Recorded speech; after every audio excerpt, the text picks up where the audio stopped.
The British model, who police say was kidnapped in Italy last summer to be auctioned online as a sex slave, suffered physical violence, including being drugged and brutally transported inside a suitcase, according to Italian investigators. The grim details on the alleged abduction of Chloe Ayling were revealed Wednesday during the trial of 30-year-old Lukasz Pavel Herber, according to the Italian news agency ANSA. Herber, a Pole who lives part-time in England, was charged with kidnapping Ayling in July after she was lured from London to a fake photo shoot at an abandoned storefront in Milan, according to Italian police. As reported by the Washington Post, Ayling said last summer her kidnappers were preparing to auction her on the dark web, a part of the internet where user identities are hidden through encryption, allowing them to buy and sell criminal goods. The kidnappers were trying to sell Ayling, 20, on the internet as a sex slave for $300,000, according to Italian police and media accounts.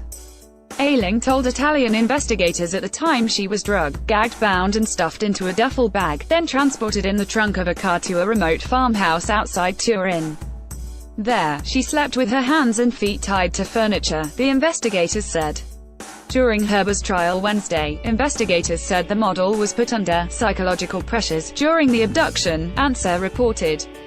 Herber was arrested July 17, shortly after freeing Ayling and dropping her off at the British consulate in Milan, police said.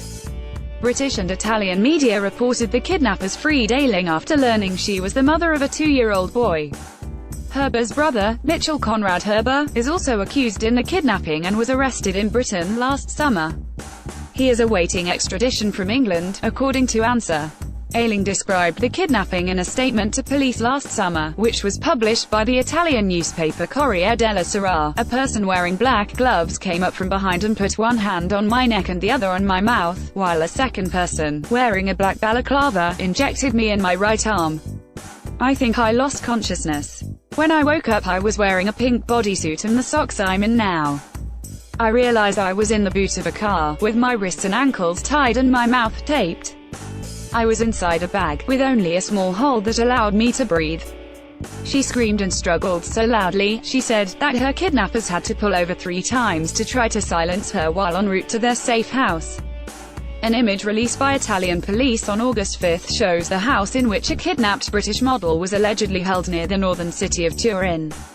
Polizia di Stato, Agence France Presse, Ayling's lawyer in Italy, Francesco Pes, said last summer he was stumped as to why Ayling was dropped off at the British consulate.